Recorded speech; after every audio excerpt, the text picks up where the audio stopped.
Hello, everybody. Welcome back to the United Way for our latest Manchester United news. Qatar media have they backtracked? Supposedly Ratcliffe has a plan, and supposedly we're getting Kim in Jay. But we're going to talk about all that today.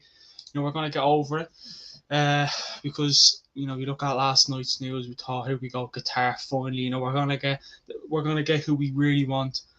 And now this morning, you wake up and then back to square one again, back to spin, which is another reason why you can't trust journalists these days that you've never heard of. Like the journalist that came out last night, whoever it was, saying that the was supposing was tier one. He had a little, first place medal beside his name. Supposedly came up and said, near deal, nearly done. It's just a matter of time before there's an announcement made. And then you have, like Ben Jacobs and all these other journalists who you could say are more reliable. If I know, it's I believe it from a journalist that I've heard of. I don't believe it from anyone that I don't. Which is weird because I was watching the Manchester United fan channel last night. I'm not going to say who it was because they're a big fan channel and deserve credit. I'm sure you know who it is, and they were like, "This is legit. This is real news." And I thought, lovely, finally, this is coming from a top bloke who has top sources like alongside him. And now you have this morning where that news just seems all fake. They threw it out there. It's like Qatar just decided, or whoever it was, threw it out there. Get Manchester United fans' hopes up basically, and then they decided to just crash it back. And back again. I mean, this is a crazy week. I mean, I still feel like Qatar will win. I think we're meant to hear an announcement in the next 72 hours or something like that. Again, that's what I'm hearing. I don't believe everything I hear. Ever since I've been doing this, it's hard to believe anything that you see on Twitter and Instagram and all that stuff and Facebook and I don't know, whatever else you read. It's weird because you look at, again, back to last night, you woke up, you were getting told, the stocks went up or something like that. People were like, this is great. Mbappe, I don't know why, but people were like, because Mbappe, might be leaving PSG in like 2 years, and then the stocks went up. Everyone thought, here we go, here it is, which was ridiculous. But don't get wrong, when I seen the stocks go up, I thought, all right, maybe we're getting something here. But this is it. This is, I'm sure the stocks have went up, but again, you're just seeing Qatar, and then you're getting told this is it, this is the end game. Like that's the thing. One hour you're getting told this is the end game, and then the next hour you're getting told that no one knows who the Qatar or Jim Ratcliffe don't know who's taking over yet. So that's why you're not sure what to believe anymore. You're not, but we're really true. Like we'll go back to last night. Actually, we'll literally go back to last night, which I've never heard of this journalist before in my life, even if he is a journalist. And you're looking at two sets of news, which one was Sheikh Jassim's, he owned 50% of what was published, so saying that the announcement will be soon. And then you're getting told, I don't know, 10, 8 hours later, whatever it is, saying that no, there's still a long way to go before there's anything confirmed yet. So it is weird, and this is why you look at the transfer window. We don't even have an idea on who's taking over yet. Like we haven't got an idea. Not that we haven't got it, but there's nothing like to say, oh yeah, you're getting this. You might be. It's just it's either going to be Qatar or Ratcliffe. And listen, we done the end of the season show last night. And we spoke, and some of the lads were saying, "Well, if Ratcliffe wins, I won't be bothered.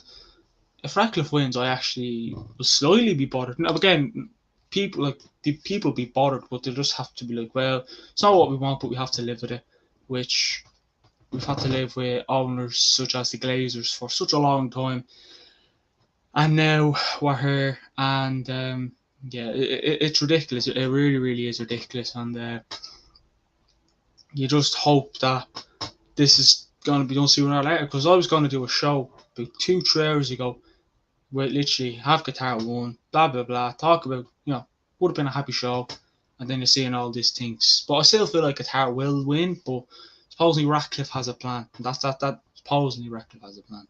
It's like that's like Pep saying he has a plan and he goes and loses a game. Do you know what I mean? Simple as. But you look at the CNBC. He spoke about the stock, the share price. So Manchester United share price rose as much as 60% in pre-market trading on Tuesday after Qatar-based reports stated that Sheikh Jassim had made the winning offer to buy the club. Then Jacob Bain came out and said, as of last night, no group had been informed they are the successful bidder. Public announcements nor groundbreaking updates are not expected in the next few days. So again, back to where we're at again. We're getting told that you're gonna hear an announcement in the next few days. Then you have people like Ben Jacobs coming out and saying, no, there's no, not in the next few days. You won't hear an announcement. So would I be surprised if we don't hear anything by, I don't know, Friday? No, I'm not surprised by anything these days. I really, really am, because how can you be? Like seriously, like how can you be, you know, upset anymore? Like I think everyone's just getting fed up. Like, you read again, back to Twitter and socials. People read news, and the first thing you see when you go into the comments is just get the deal done, just get it done, get this done, that done, because people are getting fed up. The fan base is getting fed up, and it's getting to the stage where they're like, I don't care, just give us anyone now, because it's just ridiculous. It's just ridiculous, and like, it's been going on since November. Like, the Glazers put the club up for sale in November, and I thought maybe we'd look at December, maybe January. I thought maybe hold on February, and then I pushed it as far as April, and then I got to May, and now we're in June. Like, we're 13th of June. Like, the transfer window kicks off fairly soon, and yeah, it's just ridiculous. Like, it really, really is.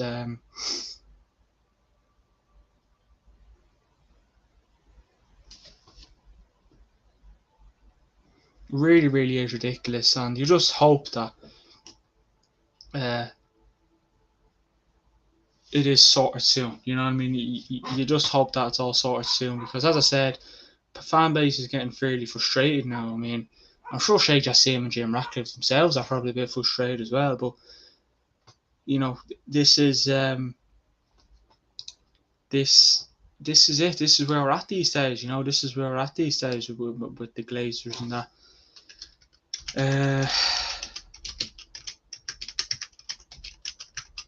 This is really. Did I spell that right? No, I didn't spell the one right. Jesus. But this is where we're at the moment. You know what I mean? That's why you can't believe anything that you read on social media these days or whatever, because it is hard to. But like, don't get wrong, when you look at news and you see good news that your club is going to be taken over by, a I'm trying to really change the hashtag, but it's not letting me. By rich owners in Qatar, you get excited. You're just like, is this legit? Is this legit? Are we getting what we wanted? And then you're just back into the back to where we are again, square one. But Simon Stone says sources involved in the process have played down the accuracy of the report, stating that Sheikh Jassim has been chosen as the new owner. So this was 5 hours ago, so I'm just processing in. So supposedly Simon Stone, back just read again. Sources involved in the process have played down the accuracy of the report, saying that Sheikh Jassim has been chosen as the new owner. That's reports, you know what I mean? I mean, it is mad to believe that. I don't know. It's just like these journalists or pundits or correspondents that you've never heard before just deciding, I'm going to come out of nowhere here. I'm going to make a statement. You know what I mean? Just not true, but I'm going to try and get a bit of clue. Sheikh Jassim's camp say last night's reports are just speculation and that they remain in a holding pattern. They expect the next step to be a Manchester United meeting and considering both bids. Sources close to Sheikh Jassim say he's still waiting on the response to his final bid. So yeah, Sheikh Jassim, the new basically what you can say is the news that you read last night is crap, right? It's crap. which is a shame to say because it would have been brilliant to wake up this morning, see Qatar to Manchester United, here we go, whatever it is, whoever, and we're still in the same situation. Like, I'm going to say it again, I'm going to say it until we get new owners. Other clubs are signing players, strengthening, and we don't even know who new owners are yet. There's two. There's two candidates, but only Ratcliffe and Sheikh Jassim. One can be picked, but it's a long process. Like, I know Ten Hag, when he came in, he was talking about the squad, saying it's a long process. It's a long process trying to get new owners in because it's been going and going and going. That's why you're not sure what to believe these days. You just don't know what to believe and when to believe, because last night, back to that, everyone got their hopes up. Everyone was going mental. We're getting told that this is real news. This is not fake. This is what we're getting told last night. This is what I was hearing from a big fan channel. And now you wake up this morning and supposedly the news is fake. It was all speculation.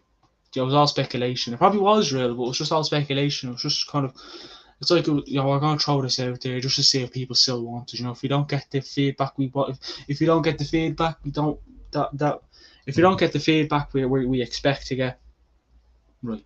But if we get the feedback we want, well, then we'll keep going. That could be that. I don't know. But it is getting a bit frustrating, and I'm sure many other Manchester United fans would agree that it is frustrating. It is frustrating. I mean, as I said, club was put up for sale in November. It's June. The January transfer window, the summer transfer window kicks off fairly soon. The Premier League fixtures are out on Thursday. It's just ridiculous. Like, everything's happening so fast, but it's not. That's not a positive, because it's like we need things to just relax. Like, we know the preseason games, we know who are playing. We haven't got a bloody notion who are going to be signing. You can have a few ideas: Harry Kane, Osimhen, Highlands. They're just going to not going to sign three of them. Obviously, only one out of the three. Then you look at your Mason Mount, Kim and Jay, Caicedo. Timber for thrown in there. Goalie Diogo Costa, Rea. Verbruggen, or I'm just throwing out players that Ten Hag is looking at, but that's not saying we're not going to get them. And do I think, I still think Qatar will take over, but if it's going the way it's going, we're going to be in for a long summer. Really, really is going to be a long summer, because, as I said, it's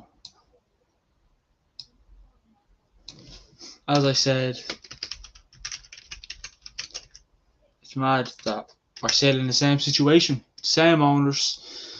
Don't get wrong. Some would say, listen, this is not a bad situation to be in. That we might have new owners, but it's just ridiculous. Like, it's just like I don't know. Like, hurry up already. You know what I mean? That's literally what it feels like. Just hurry up, get it done, just sort it out, because it's ridiculous. And as I said in the same shitty situation we were in 5-6 months ago. So yeah, it's a long process, and hopefully it's sorted soon. But I wouldn't hold my breath. I wouldn't hold my breath. As well, listen, we're going to go through a bit of transfer news. Palsy Matt Hargreaves has started working as Manchester United's director of football negotiations a few days from Matt Hargreaves, fair enough. So Eric Ten Hag wants to sign a striker as a top priority this summer, while he also has eyes on a central midfielder with Mason Mount the top target. A goalkeeper could arrive as uncertainty over David De Gea's future drags on, while a defender and a younger forward are also wanted, but funding all of those moves will require cash to be raised by the player sales. Manchester United, just if anyone's interested, Manchester United will play Atletico Bilbao on the 6th of August at the Aviva Stadium in Dublin. Hopefully we have new owners by then, because if we don't, I'll be pissed off. And supposedly we've agreed a deal with Kim Min Jae. Now again, I'm just going to go to the source just to have a look, just to see if all is right. Um, Let me look. Let me have a look. Martino Di Napoli. Just gonna read it out. Kim and Jay will join Manchester United on July 4th. The players accepted United's contract offer worth £9 million per year. Again, I haven't. I'm gonna be honest. I haven't really heard much of this journalist before. And then supposedly Fabrizio Romano came out and says, "But the Glazers, Manchester United signing Mbappe is not even a topic. But let's see what happens in case they have new owners." So let's talk about Kim and Jay first. On Mason Mount, I think if he spends anywhere near 70 to 80 million from, it's ridiculous. Look for a striker. You can look for a goalie and then a defender. And then looking to a midfielder as well, because it would be nice to have a fresh midfielder. Ericsson, will he be able to keep this? Will he be able to keep up? Will the legs be able to keep up? Next season or whatever. I don't know, but yeah, I don't think we should be spending 70, 80 million for Mount. Kim and Jay, again, it's probably all speculation. It's probably all waffle. I'm not sure whether you want to believe it. If you can, if you want, you can. But I don't know. Kim and Jay, I'd love him at Manchester United. I think he's a brilliant defender. I watched him in the World Cup. I've watched him a few times with Napoli, especially in the Champions League. He's a decent defender. I think we do need another defender. Maguire hopefully gets sold. Twanzebe is gone. Deschamps Bernard, Phil Jones. Who else? I mean, Harry Maguire. I feel like we should sell him. I mean, we our three centre backs. Lindelof, Martinez, and Varane. Luke Shaw is just a bit versatile. You can kind of play left back, centre back, right back if you ask him. And I like Lindelof. I actually think Lindelof has a good season. I actually think Lindelof has done so brilliant. I mean, with Maguire, he's doing poor, but in all fairness to Lindelof, you had Maguire beside him, but you look at Lindelof, if he has Varane beside him or Martinez beside him, even Luke Shaw beside him, he's brilliant. He's decent. Like, not out of this world, but he's a lot better defender this season than he was last season under Ollie and Maguire. So Kim and Jay, I feel like could be decent, but then what do you do with Lindelof? That means Lindelof will be our fourth choice centre back. But then don't get me wrong, we've had injuries coming to the end, like the season just gone. We've had a few injuries coming to the end of that, which was not ideal. So yeah, I feel like we should bring him in, but I want us to get a striker first. Harry Kane, Osimhen. I'd like Osimhen. Harry Kane, obviously, he'll score goals for you. He promises goals. He gets you 20, 30 goals a season. I mean, he got like what? In a poor Tottenham team, he got a lot of goals, which is decent, but it will be interesting. You look at strikers as well. Real Madrid are probably going to be looking at him now with Benzema gone. So I feel like he'd be the target. So it could, if Manchester, if Daniel Levy lets us, you'll probably get Manchester United and Real Madrid battling for Harry Kane. And Daniel Levy obviously doesn't want to sell Harry Kane to a Premier League team. So we maybe have to look at Osimhen or Højlund, but the way things are going, 60 million for Højlund, it might have to happen. But then if that happens, I wouldn't be sitting there now in a few months saying he's a good striker, but I feel like we need to. I really, really feel like we need two strikers, a goalkeeper. It is needed. De Gea's had a few blunders this season. I know we got the Golden Glove. But if De Gea is just, I don't know what's up with De Gea. If it's past season or two, he's been a bit poor.